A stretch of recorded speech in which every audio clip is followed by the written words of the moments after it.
Are we on? But the minute I fucking hit Highway 7, okay, I just want to fight, all right? It's true. I don't know what it is about that fucking border, but I'm ready to go, you know? Like, no amount of spiritual teaching can get me, like, it doesn't sink in. I'm like, who the fuck's gonna piss me off today? Where are they? Where are they, right? Anyways, I drive up to my parents' place, park the car, I'm about to go into the house, and I can hear everybody is arguing from outside.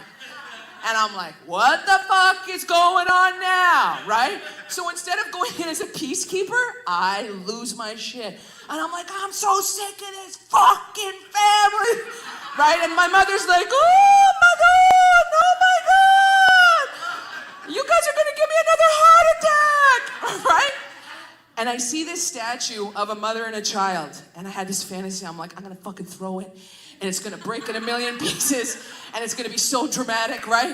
And then I do it. I fucking pick it up, I throw it, and it only broke in two, okay? At the baby's neck, all right?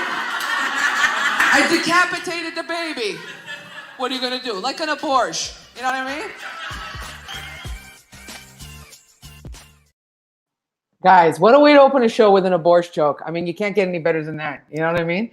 I'm Sandra Battalini, and welcome to The Soft Left. It's a show where comedians hash out the news and events as they unfold in a COVID new world. And so we are at our 10th episode, which is our final episode of season 1. And we thought that it would be great if we looked at the Canadian entertainment industry and its destruction of the creative class. I borrowed this phrase from filmmaker Matt Kelly, who is a guest on our show tonight. He used it to refer more narrowly to the Canadian broadcasting industry and how it destroyed the creative class. But I suggest it's the whole goddamn industry, okay? So take a soft left, sit back, and let us weave our way around the murky world of Canadian entertainment. I mean, does that even sound real, Canadian entertainment? Like, what the fuck is it anyways? So we're going to get through a couple businesses.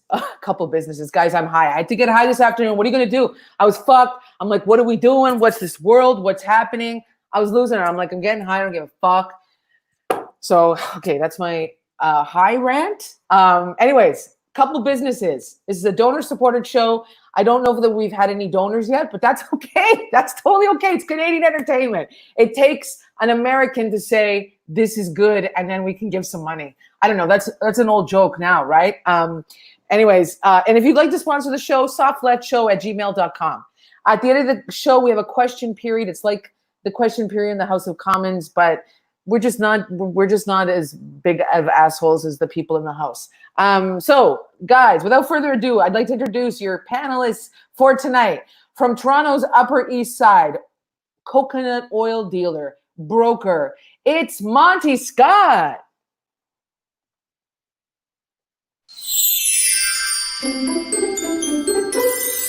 Barry was talking about no frills earlier. I think that's how you can tell if you're all white is that you feel bad about shopping at No Frills. I feel no shame in it at all. What happened there? That's not the whole clip. Let's go back. Hello. Okay, well, that was, where's Monty Scott? I think the whole thing is fucking shut down. We've had weird energy, guys. I don't know what's happening. Technical difficulties. Oh my God. I said to Joe, I'm like, maybe there are people who don't want us to talk tonight. Like it's a voodoo thing. Voodoo. I mean, too much business. What does that mean? Gavin just said it was too much business. I'm going to basically translate deep state. Yes, it's the deep state. If you know this show, we have been talking extensively about the deep state, which I feel like has so much to do with Canadian entertainment. And so we'll just take it from there. Anyways, I'm going to just, well, as we're off right now temporarily, I'm just going to go into a brief history of Canadian entertainment, focusing on the film industry. So it kind of helps set the stage of like why shit's so fucked up. Okay. And then we'll introduce our panelists, hopefully when we get everybody back. So, Canada has basically become a cheap filming location for the production and expansion of American empire. and an invasion onto our televisions, in our clubs, and at our festivals. We're soaking in it, okay? America has ensured their dominance in our space for over 100 years, pushing us to the periphery where we've existed ever since. And I think this is the greatest invasion never told. And it's the most silent because, you know, they didn't need to use guns to do this. So, and then you throw in the fact that the stewards of industry in Canada haven't been doing a good job of stewarding, and you get a really fragmented Canadian culture, one that one that imitates more than it innovates, and we value American culture and history over our own, and this is a really big problem. So just to go back to the early 1900s, where it all started, Hollywood in France emerges the two cinematic powers, and then Hollywood takes over and becomes the superpower. And can you guess what was happening in Canada at the time? French Canada was making films based in Roman Catholic mythologies, and English Canada was making films to get people to move here. So, you know, you could see there's no comparison. There was no industry here at all. I mean, and the two great economic powers in Canadian society, the government and the railroad, they used film for non-cinematic benefits rather than for the expansion of cinema. So then, you know, they used Canada to film, make all this stuff. And then in the 1930s, there was a movement around the world against Hollywood domination. So then various countries introduced a quota system like Australia and Britain and Germany. And guess who didn't? We didn't. Canada didn't. And the way that the United States got around that system in Britain was that when they filmed things in Canada, they would say, look, we're filming in the Dominion. And I don't mean the grocery store. I mean, you know, the colonial collection of British captured territories. So, and then they would play American films at midnight in Britain. And that's how they would get away with it. And, you know, Canada was complicit in the American agenda, okay? The head of the Canadian government Motion Picture Bureau, Ray Peck, believed that Canada should not and will not compete, or could not and should not compete with Hollywood. And then in the 40s, there's the dawn of the National Film Board and John Grierson, who spearheaded the documentary tradition in Canada. And by doing so, he fostered an anti-feature film tradition. He's literally the father of documentary film and was credited with coining the very term documentary. So that's kind of good, right? We got documentaries to be proud of, the fact that we invented them. The tension between a successful documentary and a failed feature film industry became a characteristic of English, Canadian, and Quebec cinema throughout the 20th century. And so Canada really never... when it contributed to cinema globally, it was following a global agenda and never looking, never looking through the lens nationally. And then in the 1970s, Canada did begin to develop a film industry, but we were so late to the party by that point. And the government introduced all these tax breaks that resulted in like a flood of low budget, like Hollywood imitation films that starred, washed up American actors. So you could see that like we get to the table in the 1970s, guys. Okay. And so, we're already dominated by the United States. And so then I think that, we just can't, and then we're by the United States, which is the worst place to be when you're a small country. You know what I mean? Like we often Canada will compare themselves to the United States. Like, what the fuck are we comparing here? Okay. And I love, there's some great quotes about the film industry from people. There's this guy named Hector Ross, who's a booking agent, who said, Canadians have such a downbeat goddamn attitude to everything they make. Everything's got to be a tragedy. Everything's got to suffer in the picture. Oh my God, isn't that Canada? And then John Harkness summed up the experience of Canadian film making. Canadian producers attempted to mimic an industry without the knowledge nor the production infrastructure in place. It's like trying to compete with Ford by building cars in your basement. I agree. Okay. And so, yeah, I wanted to just give that brief history to then, set the stage for the couple, like the things that we want to talk about tonight. I don't know if I have my panel back. Are we still, you can introduce panel from the top. Okay, there we go. Okay, guys. All right, let's introduce our panelatas. Are we ready to go? Okay. So I got to go back. Guys, I know this is technical. It's fucked. From Toronto's Upper East Side, a coconut oil dealer / broker, we can't confirm. It's Monty Scott.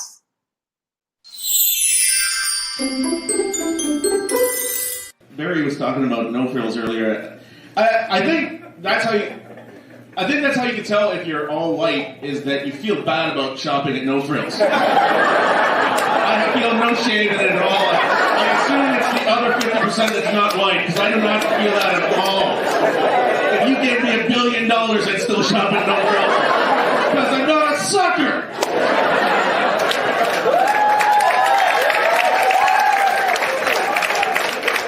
Yellow and black for life!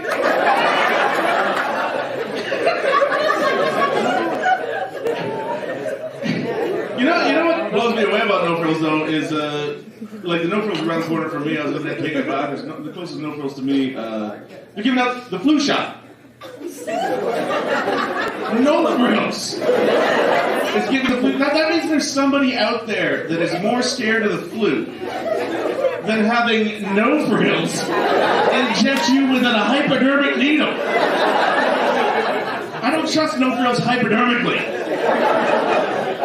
Who gives you that? The butcher? I don't know, it's a lab coat or a smock. I don't give a goddamn. Shoot me up with some tenderloin. It's not how you get rid of the flu. Whatever you got in the back, just shoot me up with it.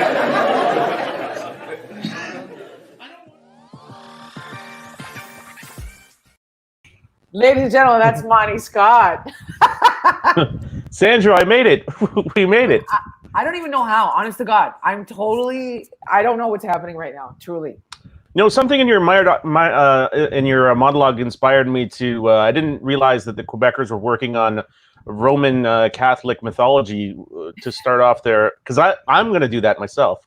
Except that I don't know anything about Catholicism, so it's going to be like misinformation. Yeah, I'm just going. I'm not going to check any sources. I'll do my own mythology. It's just a lot of grievances. Okay, it's a lot of vengeance. You know what I mean? In the Roman Catholic tradition, so just a lot of grievances. My mythology will probably have a unicorn in there. There's going to be stuff. A minotaur. Amazing. A minotaur? Is that Catholicism? A minotaur? Yeah. Is that involved in the Old Testament? No, that's the Greek mythology. The Greeks have a lot of minotaurs. You know, they like them.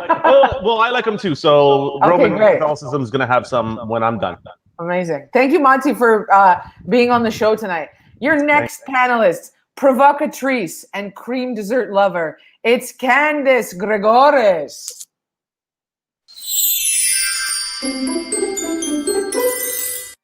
Like Frasier, I was just in Las Vegas, and I was on my way back. I was in the Las Vegas airport, and I got stopped at the border, just trying to come home. And out of the corner of my eye, I sort of see this human duck egg barreling towards me in khakis, and she had a very severe bang. And as she got closer, I could see on her Scoutmaster blouse that it said, Tammy, Homeland Security. So I get this. Ma'am, you are being staffed by Homeland Security as you have set off our metal detector. I must now search your person. You have the option of being searched in public or in private. Which do you choose? Well, Tammy, if I'm going to have my first lesbian airport experience, I want my dad to see it. Public. So Tammy leads me off to the groping corral, which is a combination NHL penalty box / best petting zoo ever.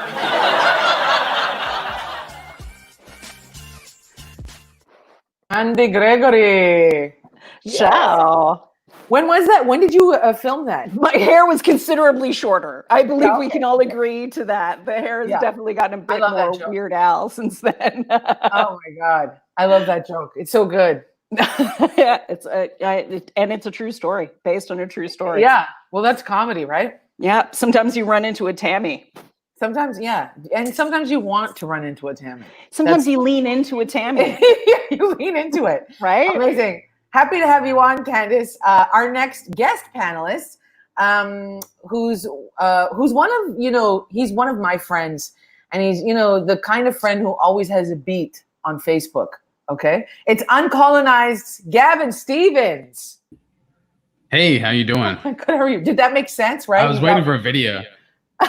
I know. I meant to ask you, beat. and it's been a fucking. It's fine. You know when you message me and you're like, "Hey, have you seen this on Facebook?" I love those, and then we have a conversation. Oh, okay. Yeah, that's what I meant. Yeah. We have some good ones. Yeah, we really do. How you doing? I'm okay. I can hear an echo, so I think I'm behind you, so it's weird. No, you right sound now. perfect to me. Okay. All right. And guys and audience, I'm really sorry that you didn't get to see Gavin doing stand-up. That was sometime this morning or the early afternoon. I realized I didn't have a clip from you, and I was like, they miss nothing. What are you gonna do? They miss nothing. Yeah. What are you gonna do? Yeah. Guys, so our next guest, who's a guest panelist, the man who can condense a 20-minute conversation into a 5-minute one, it's Matt Kelly. Hey, can you hear me okay? Yeah, you look. Thanks for having me on your show. What kind of a shirt are you wearing? It's new. It's like I don't know. Can you see now? This is. I haven't seen it. It looks great. Sorry, I did a full model. We usually we dance at the end, so I bought a new outfit yesterday. I know, what a fucking capitalist whore that I am. That's all right. You got to treat yourself. I just want everyone to know that Matt Kelly is a filmmaker, and he made the documentary Mayor of Comedy, which chronicles stand-up comedy industry in Canada. It's a tragedy, and we're going to play the trailer for you right now. Oh, perfect. Sandra's one of the funniest comedians in the country. So effortlessly funny and so immediately likable. I'm a headlining comic. I've won 2 Canadian Comedy Awards, and I did Just for Laughs in Montreal, and that's it. That's the ceiling. It's low in Canada.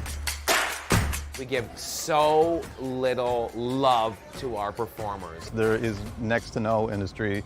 Television has dropped the ball. We have no funding. It makes no sense to me because comedy is one of this country's greatest legacies. Canada has been taking advantage of the United States. We gotta pay $5,000-$10,000 to work in their country. They pay shit to come here. Fuck you, America. For some reason, there's a fight of saying that stand-up is art. We're not considered artists. Excuse me? It's a craft like any other. I don't know, are dick jokes art? Depends on the dick. I've always said that. Do you see what funding this could mean?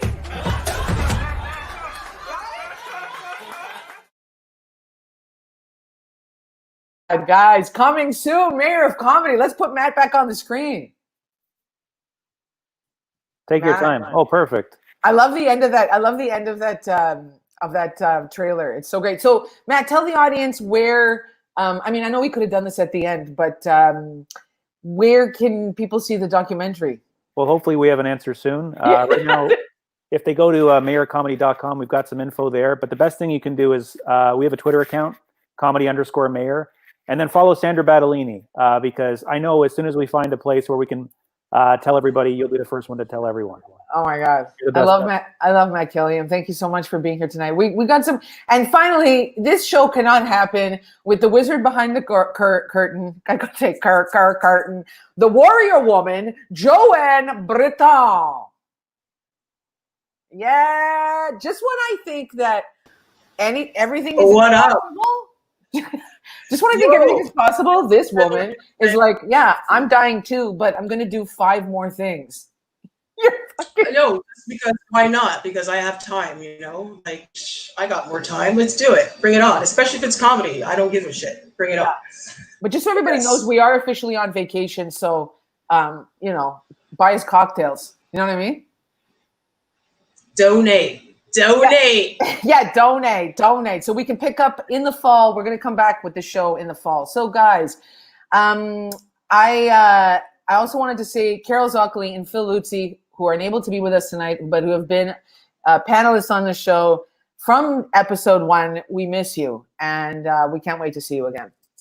So before we dive into this bizarre world. Oh my God, I actually did this intro. Guys, one more second.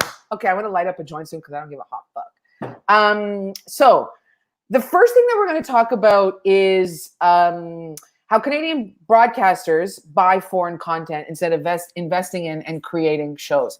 This is the hallmark of Canadian entertainment. And it really is, you know, what has contributed to the destruction of the creative class. And I want to throw it to Matt there and talk a little bit more about that.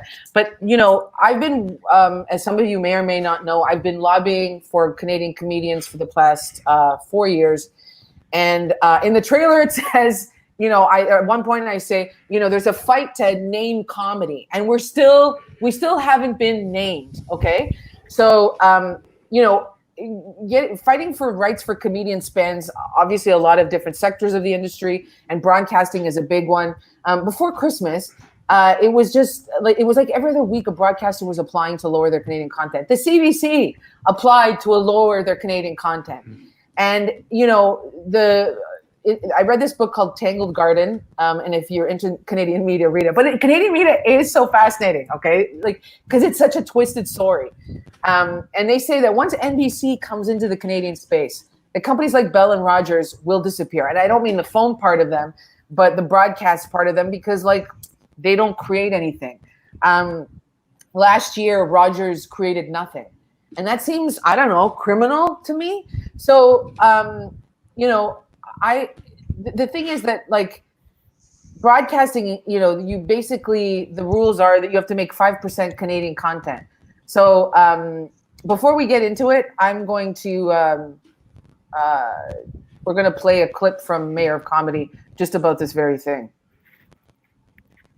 You have a very successful show on the radio. Like, I think a lot of people want to see you do a TV show.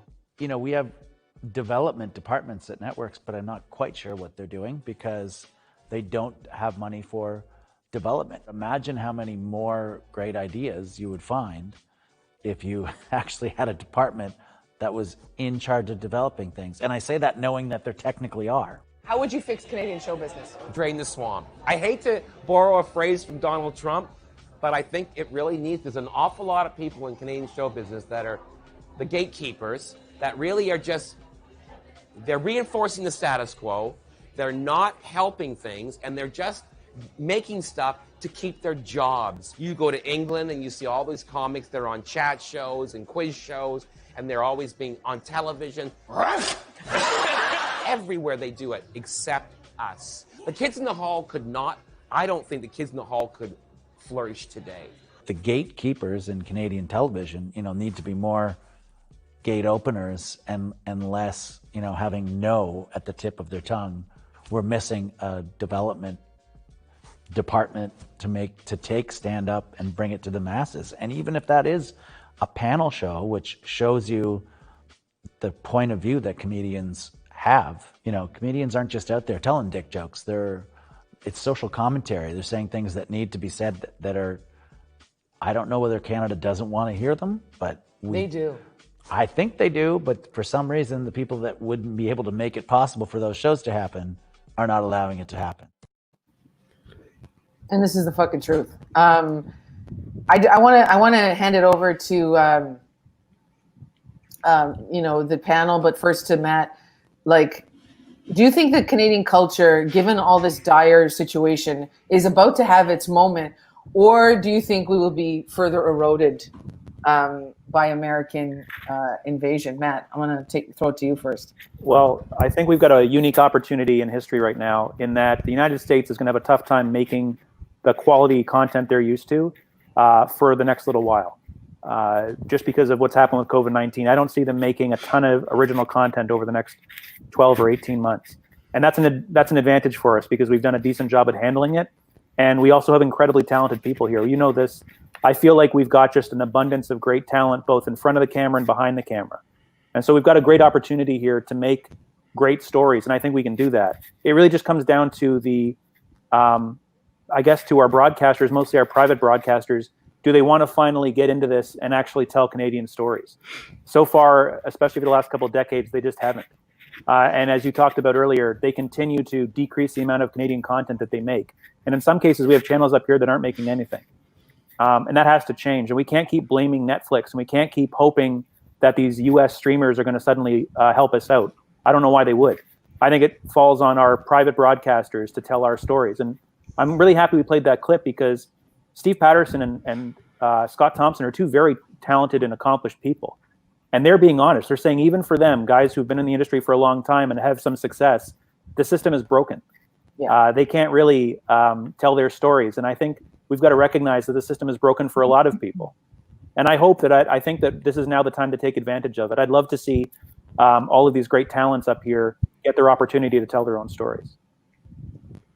I think there's been like, you know, we're going to talk about this later too, but I think there's like a systemic bias here about which stories they tell, and they continue to, you know, put people in boxes and then pull out the tokens when they need them.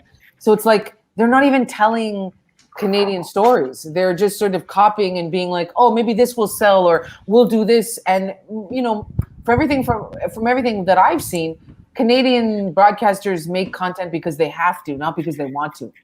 And you know, like that would need a major culture, like a major drain of the swamp. Gavin?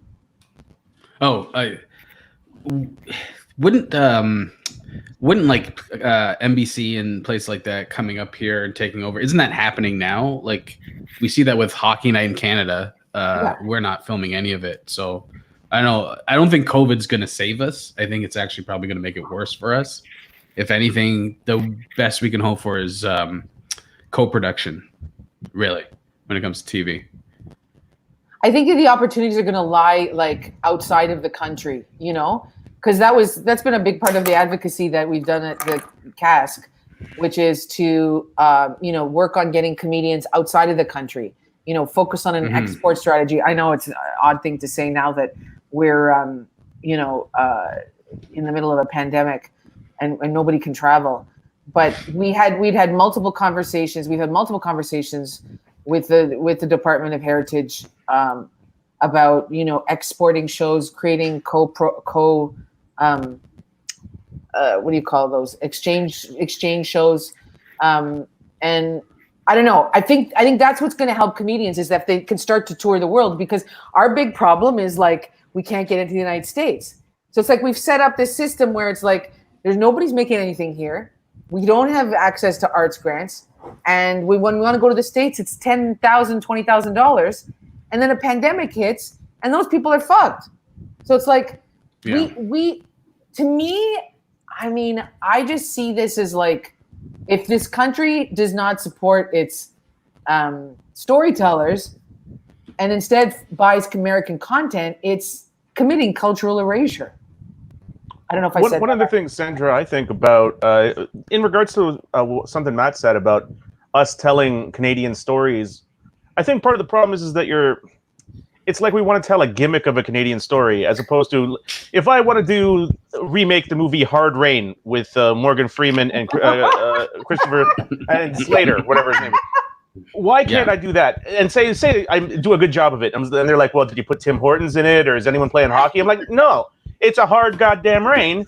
And then I say my reenactment was really good. I'm just like, let that stand on its own. A Canadian man made it, although he remade a Christian Slater movie. He made it. He wrote it. Let it stand. Why do we have to add a goddamn raccoon? Just let it go. Yeah. Oh my God. And let us tell a story. Let a Canadian tell a story. It doesn't have to be a Canadian story. Exactly. That's what's so stupid. It's like, tell the story of the neighborhood. That's why The Sopranos was such a great show, because it told the story in such a nuanced way. You know, if you're not Italian, you're going to be like, oh, this show's fucking, like, this is insane. But when you're Italian, you're like, oh my God, look at all these small little things they do that's so what we do. And that's storytelling. Yeah, their main goal was not to some New Jersey, some sort of New Jersey tourism guide. It was telling the story. That show was about America. It's the difference between American and Italian. Because when they go to Italy, it's completely different. Yeah. That most American shows are about America. They are about America. They tell a story about specific American things. Like Well, The Wire is about Baltimore. Yeah, I mean, I agree with you, Gavin. I'm just saying, by osmosis, it's about America. Because it's a story about Americans doing something. Canadians can do the same. It's just that we always want to add in. It's about the crumbling of America, about how it's their heroes. Like they keep going back to John Wayne and how John Wayne was this hero. And it's like, that's not they were never like that. The America was never like that. It's the crumbling of America. Well, if you want, Gavin, how about this? I tell a story about an ER where it's just pretty good. Everything works reasonably well. And afterwards we go home and, I don't know, maybe someone gets a hand job. I don't know exactly what happens, but let's just say job well done. The show should be I agree with you. The show should be ER. It's good here. You know what I mean? That'd be the show. Yeah. It's just like, if you guys want to follow just the mellow day-to-day of this hospital. I just feel like our George Clooney would be like Paul Gross. Like, it'd just be another Paul Gross. Yeah. But yeah, like, hey, very good looking? Nah, just okay. Paul Gross. You know what? Everything works fine. Guys, pretty good looking. What the hell? Here we go. And I think that, like, you know, we're gonna fly to the next topic here, but I think that, like,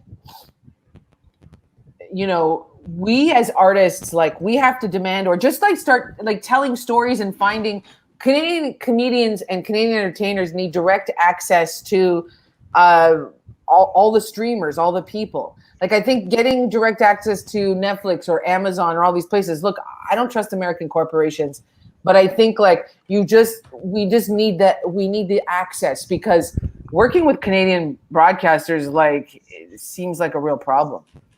Yeah, but that can change. I think before we go ahead and hope that Netflix and Amazon and the US streamers are going to save us, we have to really point our fingers at the people who've been here for a long time and taken advantage of the system.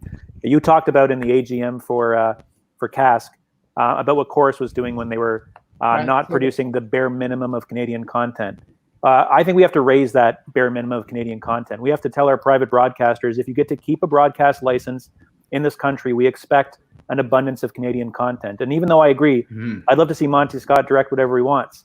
I don't mind if a handful of those shows take place at a Tim Hortons and involve raccoons.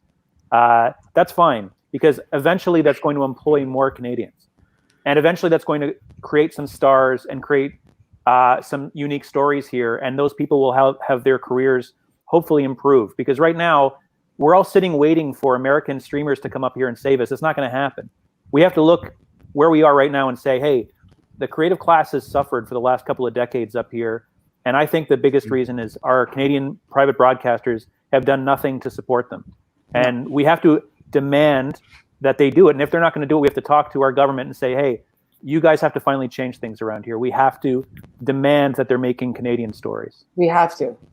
Because how can then, if comedy is one of our greatest legacies, what we're known for, then how come on the biggest stages, you know, whether it's TV or festivals or on the radio, it's all Americans. They've infiltrated we have to bring that. That has to change. If that doesn't change, then it doesn't matter.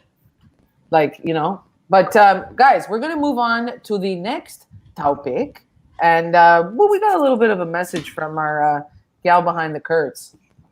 I don't know if that's too. Hey everyone. This episode of Soft Left is brought to you by the letter M. M as in masks. Masks as in wear them. There's still a pandemic going on. Things are opening up. It seems awesome and cool, but let's not forget to wear the mask, social distance, wash your hands, the regular things we should have been doing before. Clearly, we was some dirty ass people. So, wear the mask, keep everybody safe, do it.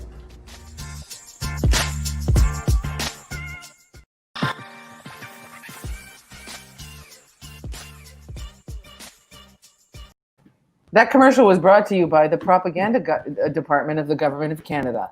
No, I mean, we might get attacked. You know what I mean? We might get attacked by anti-maskers to say that we're Marxists. I think that's what some. Yeah, they're saying that the Black Lives Matter movement is a Marxist movement. That's a compliment. You know what I mean? Oh, that's supposed to be bad? Shut the fuck up. I haven't heard a dumber thing of being against masks than Don Cherry being against visors for his whole life. I'm just like, come on, why not? Well, why not? Oh my God. The next topic we're going to go, guys, we're going to focus, we're going to talk about the comedy is art discussion. So for people, let's say you're in Idaho. I don't know if we have any Idaho viewers or Bangladesh. If you are, we're happy you're here. But in Canada, art is funded through the government. And Hollywood, I've heard this said before, that Hollywood, the only two countries that don't fund, the government doesn't fund art, is Hollywood and Bollywood. So we're not the anomaly, really. And just to give a little bit of background, so multiple arts are funded in Canada. Comedy is not, and that's what was the issue that launched the Canadian Association of Stand-Up Comedians. We had a petition to have it recognized, and it was, tabled on the House of Commons. It was read on the House of Commons floor, which was really exciting. But then after a couple of weeks, the Department of Heritage said, no luck. You know what I mean? And now, 3 years later, still not. That motherfucking, I'm going to get to it, but that motherfucking, a Minister of Heritage in this recent Phase 2 stimulus announcement didn't say comedy. And there was no mention of comedy. And I'm gonna get to that. But part of the reason why comedy is not recognized is because, again, no one really was speaking for comedians. So the Canada Council for the Arts, brief history, was formed in the 1950s after a royal commission that was done on arts, letters, and sciences. And the Canada Council for the Arts was created after that. So was the National Library. And I love this quote. Before I say this quote, that at the time, the reason why this commission was commissioned was that there were many arts groups in Canada who were concerned by the use of propaganda and cultural institutions by totalitarian regimes like Germany and the Soviet Union during World War II. And so they called for the government of Canada to support art and culture as a way to protect democracy. So anyways, they went around the whole country. They did all these interviews, blah, blah, blah. And what they said was this. It's great. This is the 1950s Canada. No novelist, poet, short story writer, historian, biographer, or either writer of non-technical books can make even a modestly comfortable living by selling his work in Canada. No composer of music can live at all on what Canada pays him for his compositions. Apart from radio drama, no playwright and only a few actors and producers can live by working in the theater in Canada. Gifted Canadians must be content with a precarious and unrewarding life in Canada or go abroad where their talents are in demand. You know what? Historical people, they didn't fucking save words. You know what I mean? I love that quote so much. And that's comedy fucking 80 years later. Is that 80 years, guys? I can't really do the math right now. Yeah, it's 80 years. We're just gonna, before we get into the talk with the panel, we're gonna play another clip from the Mayor of Comedy that talks about comedy as art. An art form?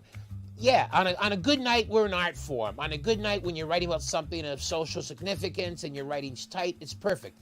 On bad nights, you're doing nothing more than babysitting drunks. These are ancient arguments over music, drawing. I always thought of it as the first guy that painted on a cave. Well, they all got around. Well, that's amazing. It looks like a horse. So he didn't have to go hunt with them and perhaps lose his life or a limb, or get eaten by a tiger. And he would just stay at home with the women and paint on rocks. That's art. That's the first scam. Can I just stay in? I'll sing, I'll draw, I'll tell stories. Just, can I avoid the regular life? And that, I think, is art.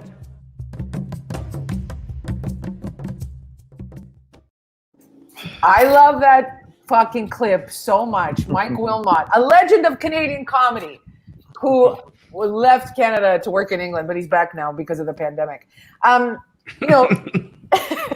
There's just a couple of things that people, we've been working on this now for about 3-4 years, and initially people would be like, is comedy art? Is comedy art? And I'm like, I got to the point where I'm like, I don't give a fuck what you think. but comedy deserves to be supported and recognized. One of the first things my MP, Julie DeBrusen, said was that, the government supports the auto industry. Could anybody argue with me that the auto industry is suffering? I mean, maybe right now, but everybody is across the board. But you know what I mean? We deserve the recognition. And, there was a guy actually today who commented, when we, because of the fight that we're having, there are people who probably vote for Trump who just hate that, that we want to ask the government for status. And this is what he wrote. He said, if it ain't objectively funny, it's not comedy, it's dog shit. And dog shit ain't art. We have so much dog shit passing for comedy in Canada these days. You'd like, you'd like funding for it? You want to waste my taxes? If you want No, just did that guy sign off on that to be a dog shit aficionado? No, this is how he signed off. He's like, if you want the government to fund dog shit, then you can go fuck yourself. Bring him on the show. Did you say objectively? Objectively funny? Yeah. He's always, uh. Yeah, he goes, if it ain't objectively funny. And then when he also said, if you want the government to fund dog shit, he spelled WAN''T. That's new, right? I'll bet they give dog He's shit angry. more money, though. What's that? I was just gonna bet they give dog shit more money. Dog shit has a better chance of being funded. Yeah, exactly. So I'd like to do a whole 10-minute set for that guy on dog shit, and he'd be like, "This deserves money." Do you believe, Gavin and I talk about this so much, but just, people like that who say shit like that, but that, it erodes the conversation because it's just putting us divisive against each other when the truth is we need the recognition. You know what I mean? And this is not just because you're, if you're a comedian, but the recognition helps you to really build something in Canada. Because look what happened with music. Music did just that. Yeah. Gavin? You were going to say something, Gavin. No, I was agreeing with you. That's all. Okay. I'm stuck on objective. I don't know how you can use objective. My taste is objective. Whatever I like, that's the normal. It's weird. It's a weird thing to say. Yeah, that's definitive. Was it a comic? There's one thing I know. Yeah. Yeah, it's one thing I know. I'm What is art average. and what isn't art? Yeah. Well, sometimes I'll argue with people. I've talked to people before who don't think art should be funded, and I'm like, okay, but if that's your perspective, fair enough. But you can't say it's not an art. I was like, if they're already funding it, then we're not asking for any extra money. We're just saying, surely it should go in that group of things that's being funded now. Now, the dog shit man, apparently he doesn't think it should even be in that. Also dog shit guy. There should Well, how do you know dog shit is an art? Maybe to a dog, shit is art. Look at this art. No, but you know what I mean? Wouldn't that be great at a comedy Objectively. Objectively. That'd be great at a comedy club where the audience would be like, yeah, I'm leaving. That was dog shit. You know what I mean? And then there should be a club called Dog Shit Club. Dog shit comedy. Dog shit club? Dog shit comedy club. This was inspired Dogs by a taking man dumps. who said if it ain't objectively funny, what do you say? Go. It's not dog shit. Yeah, he's like, go murder your mother. Is that what he said? I saw a dog taking a shit in the lake. That's arguably that's art. That's a art, metaphor. yeah. That's a metaphor, right? For a system, for the systems. Yeah. I wanted to bring this up too. That so Cask also started an MP letter writing campaign, and then some MPs were writing by comedians. And I'm just gonna give you a little quote about what they said. They said "Oh, we just want you to know we do fund comedy. Look, we through the Canadian Cultural Spaces grant, we renovated a space for the Comedy Half Festival. Okay, that's nice. You got a venue, all right." And then they said this about the Canada Council. They're like, the Canada Council recognizes comedy only under the broad definition of theater or literary arts. Since 2017, Council has adopted a non-disciplinary activity-based funding model, so stand-up comedians are included even if they're not named. Guys, when I fucking saw, not named, and then I just wrote to a bunch of fucking politicians, and I was like, not named? I'm like, guess what? We want to be fucking named. Yeah. I'm sick of this shit, guys. I mean, I've been practicing Buddhist shit so that I don't take it personal because I'm Italian and that's how you're fucking born into the world. And everything is personal. You know what I mean? So I'm like, don't take it that way. But you know what? This last fucking dig from the fucking Minister of Heritage, I'm officially offended. I hope you're watching tonight. I know you are on our list. Sandra, I don't think you understand. You're not excluded. You're just not on the fucking list. That's all. I don't know why you're taking it the wrong way. Yeah. Yeah, no, but it's... No. I love that you've been studying Buddhism. I was just curious what part of Buddhism, what part of the statue would the Buddhist have thrown that statue onto the ground with the baby? the Buddhist would have done it right because of the inner peace. Oh my God. I have heard so much rejection by gatekeepers. That's an art form in itself. Like the way they to say to you that you're on it, but you're not on the list. That's creative. You got to give it to that. At least that. One time you're not on the list. We applied for a fund for a film that was written. It was an Italian film. It was starring Italian characters, written by Italian people, and they came back and told us that we were being racist. It's a character. It's written by Italian people. You guys are being racist. Yeah. That sounds like white people. That sounds like it sounds like just. And then they'll even correct your racism. Yeah. Well, they don't know if it's racist or not. They just know that like you said some shit and they're not sure, so they're just gonna err on the side of caution. You're racist. Yeah. Yeah. Just lastly, before we move on to the next topic, so as I mentioned, during the pandemic, the government started announcing government-specific stimulus. So then they announced the arts and culture stimulus. There were 2 phases, and we've been in touch with the Department of Heritage, and they, talking to them, lobbying them, whatever, and second phase comes out, and there's there's nothing for comedy, right? And and then I get a message from, I'm sorry, am I being high right now? And I keep saying and. Anyways, she messages back. She messages back to say, I know this wasn't what you weren't looking for. Basically the people who are going to get money in this phase 2 are people who've already gotten money. The fund, the only way comedy is going to get money in this phase 2 is through the Canada Arts Presentation Fund, which is, the fund that funds Just for Laughs and a couple other festivals. And so that's the only way. And then I was like, oh man, I was like, I'm just going to be emotional. I said to her, I'm like, you know what? Thank you for the advice. Cause she says, what we need is data from you guys. So I messaged back and I was like, we're working on a study, blah, blah, blah. I said, but it was very disheartening and disappointing that the minister still has not acknowledged comedy. And then I'm like, and that during something like as debilitating as the pandemic, that our country wouldn't have our back when we had yours. You know what I mean? That's what I wrote back. And I was like, I might have burned the Heritage Bridge. I don't know, guys.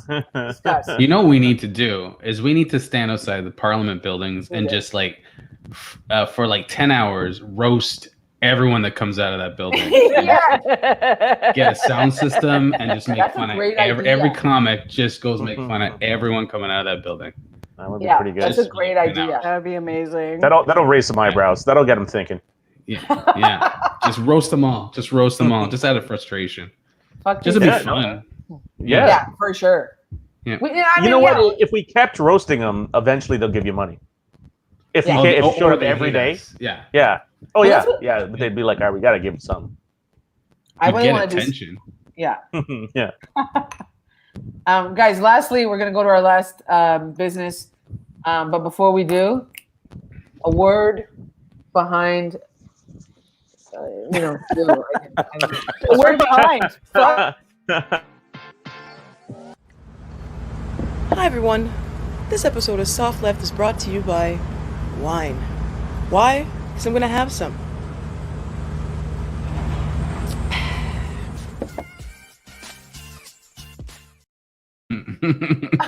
I'm craving wine now, guys. I like it. Yeah. We're gonna move to the last topic, racism in Canadian entertainment. Oh my God, where do we start? Where do we start? We got so much of this racism in this fucking Canadian business. It was interesting. I found this letter that was sent on July 13th, just recently, that Black media creators had called the government to end systematically racist policies in entertainment. And I was like, it was amazing. It was like around 75 Black Canadian entertainment professionals, including producers, actors, directors, have signed an open letter to the Minister of Heritage. And basically they were like, why do we have to move to LA? Okay. And that's so true. It's like, why can't they have, enough, like, why can't they make a living here telling our stories? And then we have to go to another country and tell another story. So I just want to know, I'm going to throw it to Gavin. Like, what do you think it's going to take? Okay. Like, what do you think it's going to take for this country to finally tell the stories of its people instead of perpetuating this fictional innocence? I don't know. I feel like anytime they look for like diversity, it's like it's a whole bunch. Like it's women, and I'm not saying this is wrong, but it's everyone other than white men. So it's like you got a whole bunch of people in one category. So then it gets watered down even more. And I'm not saying other people shouldn't get it. I'm just saying it's a very hard category to get into. I don't know. I think we have to stop putting. The way I look at stuff like this is that I think we need to stop putting value on art. But I mean that's a far-fetched thing, because I mean we're not going to change the system. But I really believe for us to have a voice, we have to stop putting value on art, because that's why they're buying an American product, is because they see a value in it and they don't see a value in us. And I think that's it's I don't know. Yeah, that's what I agree. Yeah, you're right. Like the value.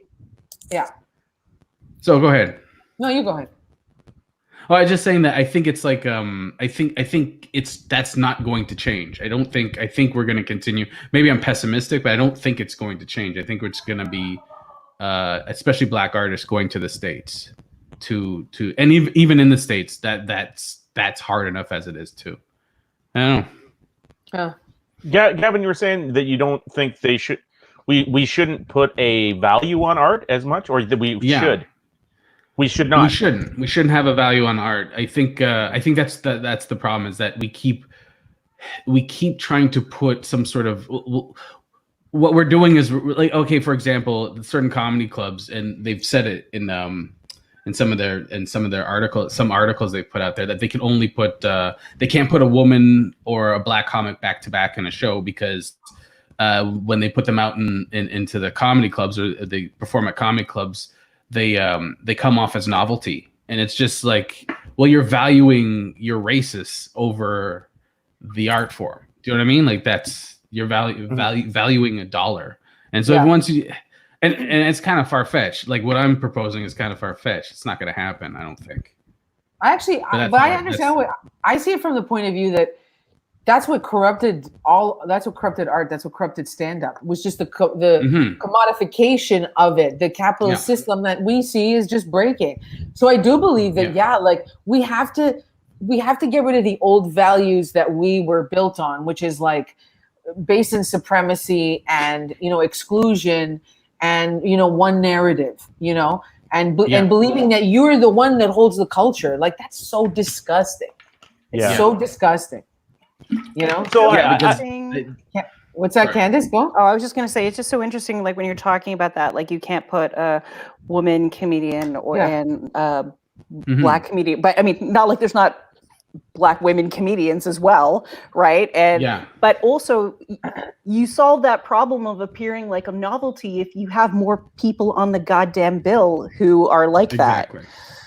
And it's interesting that you say the thing about not putting the value on art, because then the immediate thing that makes me think about is just putting a value on people's labor, right? So I can't help but wonder if the arts industry, I mean, maybe this is getting a little bit off topic, but I feel like maybe a thing that could be a real support for artists is some idea of just a universal basic income for people. You know that you're going to survive, and then and then you surviving, but then you need a platform for your art, which is where like the government funding type thing that we were talking about before.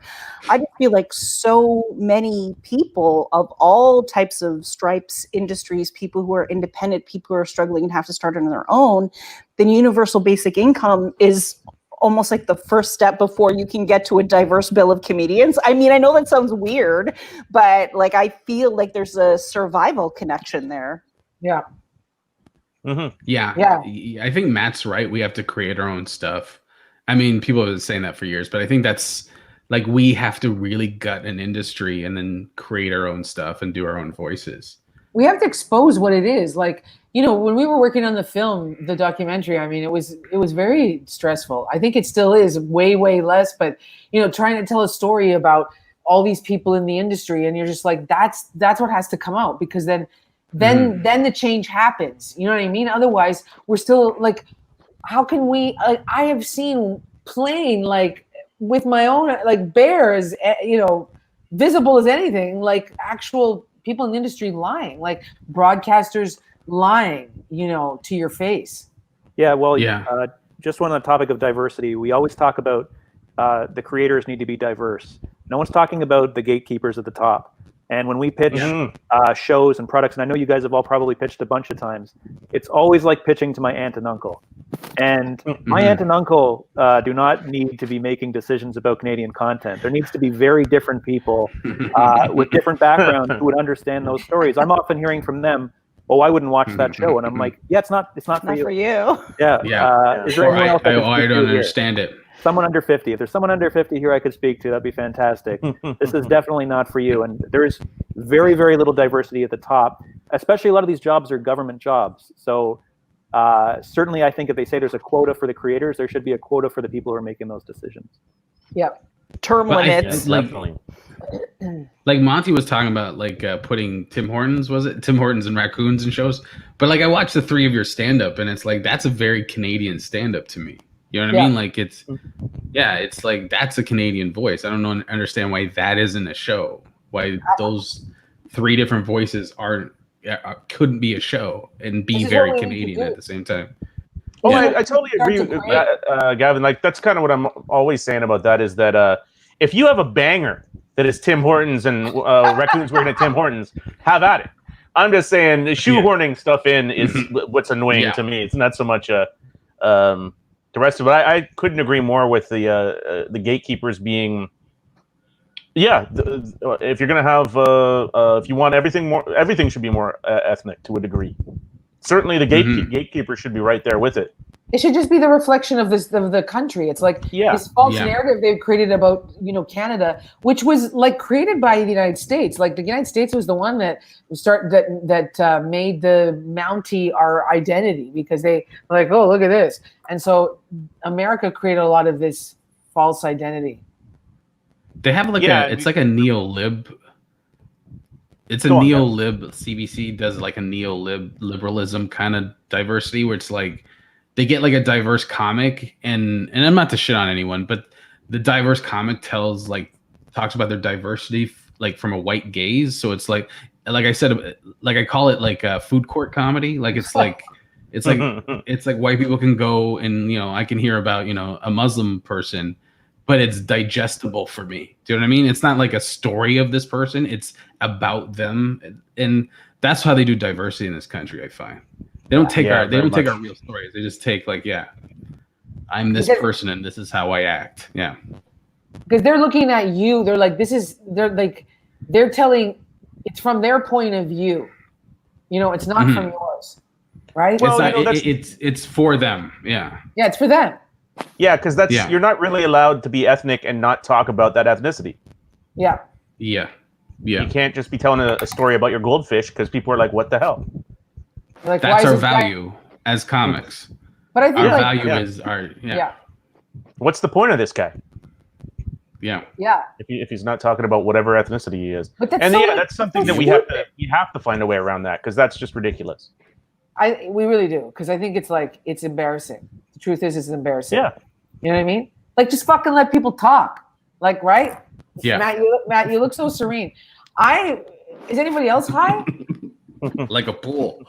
Like a pool? Mm-hmm. Hey guys. He said serene. I said like a pool. Oh, like a pool. Got it. Yeah, that's okay. Yeah. Got you. Yeah.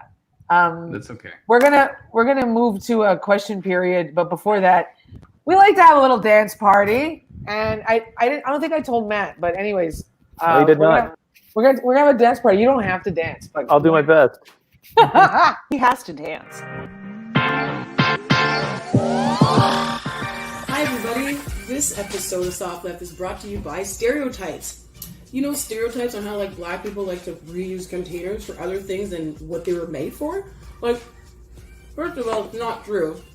Second of all, that's just smart. Why wouldn't you recycle, reuse, help save the world a little? Like, why wouldn't you do that?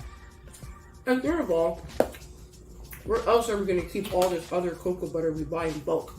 Like, really? Tupperware. For everybody.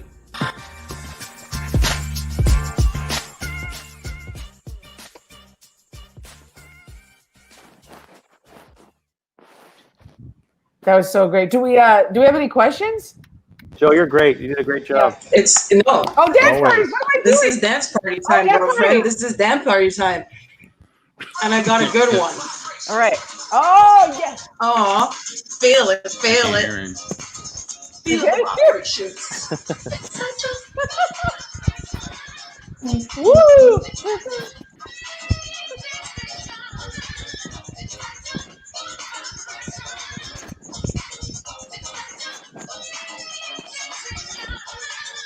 And guys, that shakes off our Canadian.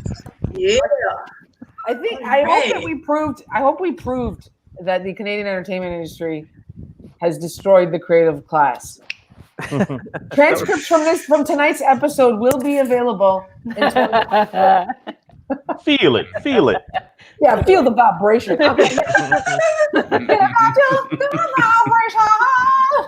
Come on. Right? I hear we have a He question. beat an Asian man. He beat an Asian man to death. Yeah, that's not a good story. Who did? Mark Mark. Wahlberg. Oh shit. I I stopped watching Big Bang Theory repeats on the Canadian networks after watching your movie, Sandra and Matt. Oh my god! Oh, yay! Well, you guys are saving people one at a time. Yeah, that's right. Also, We got one. It's a Canadian documentary, and none of the Canadian broadcasters have taken it on yet. No, This they've is not. fucking Canadian. Like, this is a Canadian fucking story. Do you believe the crookedness here? Yeah. Yes, the CBC should do more related to diversity, but at least CBC produces Canadian content. Yeah, they are. Yep, they are, but they need more funding. Well, They're the trying to lower it, other networks are usually dodging tax more than so much getting taxed. Yeah. Yeah, they're trying to just make the least amount. Yeah. Yeah, or pay the least amount of tax. You know, that's their main thing, it seems. Yeah. Yeah, I don't know. I was going to say something, but I fucking forgot. Universal. I want to just say this about CBC. I don't know if you guys know this. When I said they should be more funded, who said, did somebody, I think I didn't hear if someone said something. Yeah, I said that the article you sent me said they're trying to drop their hours of Canadian content from 14 to 12 per week. Because they say that they don't have a lot of money. That's the CBC, right? So the way that the BBC is funded versus the CBC is that for every person in the United Kingdom, $100 goes to the BBC, and they broadcast in two official languages, Welsh, or one official language and then Welsh, over 2 time zones, and that's what they get funded. In Canada, the CBC is funded $35 a person. They broadcast over 6 time zones in 2 official languages plus multiple indigenous languages, French and English. That's insane. Yeah, it's a lot to do. I thought you were going to add in there they're doing 2 official languages and Welsh, because you got to throw a dog a bone. Yeah. Oh my god. Oh god. They will win Drag Race. I've only watched the first episode. Is everybody else watching Canada's Drag Race? I have been watching No. religiously. Sorry. It's I got really a lot fun. on my plate. That's a I'm great hate watching The Shy right now. I Really? love The Shy. Did you say you hate watching I it? did love The Shy, and then the third season is just terrible. Oh It's god. a terrible season. What? Tell me why. Well, I just want number one. I just want to say the drag queen who I think will win is Jimbo. I hope Jimbo wins Canada. And then The Shy. Tell me about it. Why are you hate watching it? I want to know everything. Well, the season 2 ended with a whole bunch of stories and great acting and stuff. And then the main character, I guess he was assaulting his co-star, so he got fired from the show. And now it's just the shittiest, That's why he left. worst. He Yeah, was a lot of people left. Which Yeah. Brandon assaulted which co-star? His girlfriend in the show. What? He was violent to her? Apparently, yeah. Aw. I don't know what happened. I think he was inappropriate on set or something like that, or something. I'm not sure exactly. I don't know the details. But he got fired, and then the drug dealer guy, he didn't want to do. He was supposed to have the relationship with the transgendered woman, but he didn't want to do that. And now it's a shit show. So I've been hate watching it. Okay. Now I did that with Dexter for a while. Awesome. I'm just dying to see what happens to the girl. You know what I mean? Like they keep you on that. Sorry. I'm sorry. I don't want to talk to won't you say about it anything. because I love the show so much, but this has been weird because I was Spoiler like, alert. Yeah. I know, we could go on. Now, ladies and gentlemen, this is the second hour of Soft Left where we talk about the TV show. The Shy for another hour. The Shy. We ruined your The Shy fan recap show. Okay, guys. Wrap it up with a tight hour. That is the end of Soft Left of this episode and this season.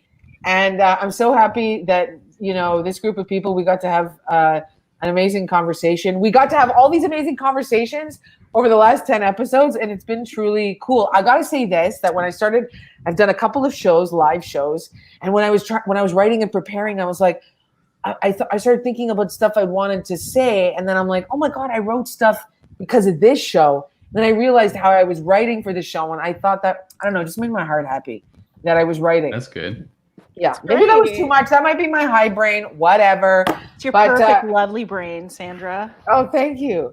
We're going to go and take a breath. We're going to take a break, come back in the fall. We're going to be looking for sponsors. If anybody's out there, you know what I mean? We want to keep talking with these amazing Canadian voices, and I'm just going to throw it around the room. Everybody's going to just do a shout out and to whatever. Monty Scott. Oh, shout out to you, Sandra. It's been a great time doing the show. I've had a lot of fun. Shout out to Joanne. Thank you so much for everything you've done to put on the show. And really, that's about it. It was a lot of fun. Shout out to everyone in the audience, all the questioners out there. And I guess that's about it. Monty Mofo Scott on Twitter. And Rainbow Trout on at Metro, $10 a pound, $9.99. Not bad. I had some today, pretty good. And the prosciutto's, what do you call it? $2 every 100 grams. So not bad. They're playing ball. That's really good. That's really good. I would, I get it from my dad's cantina, so everybody can fuck themselves. You know what I mean? Matt Kelly, shout outs. Thank you. Shout out to everyone for doing the show. And Phil Luzzi, I miss Phil. I was hoping he'd be on here. I know. But a recommendation and a shout out to Absolute Comedy. You've already had a lot of free exposure here on this show. You should sponsor the next season, I think. Nah, mean? Absolute Comedy? Well, why not? You've had at least 2 clips playing on this. God, right? We could raise money for them to update their curtain on the stage instead of that shower curtain. I mean, if the proprietors are watching, sorry. Oh, my Lord in heaven. heaven. That fucking thing. Shout out to my boss Joe. What do you got going? What do you want to? Just thank you for following us along this awesome journey. It's just going to get better and better. Thank you, Sandra, for bringing me along. Thank you, panel. Thank you, Matt, for the awesomeness of Mirror Comedy, because the more people see that, the more people are going to realize what the fuck are we doing here, Canada? Yeah. So yeah, man. Follow my boss Joe on Instagram at Red Fedora Comedy everywhere. Amazing. Candice. Oh my God, Sandra, I can't even thank you enough for letting me be part of this show. So glad to talk politics and get some jokes in there at the same time. Joe, you've been magnificent. I could not, just so happy about how magnificent the show is. Saying magnificent a lot. Monty, also, you reek of magnificence. You have all the odors of positivity. Gavin, it's Leo season. Watch out for yourself. I don't know what moon you were born under, but always take care. Matt, you are a scholar, a gentleman, and fill in the blank of whatever your future holds for you. That's what I gotta say. That was an That's amazing really nice. intro. That was fantastic. Gavin Stevens, what do you got? I just want to, you guys, thanks for putting me on. This is awesome. Thanks for having me. And I'm glad I could be on the last episode. This is great. Yeah, great. It was Yeah. We miss you, Phil. We miss you, Carol. We miss you. Yeah, we wish you were here. Yes. Okay, guys. Shout out to all of you. I'm Sandra Battaglinni. I guess this is where I put the outro. Traditionally. Visit softleft.com for all the exciting information and all the news that's coming up. We'll see you soon. I'm Sandra Battaglinni. Beccaris.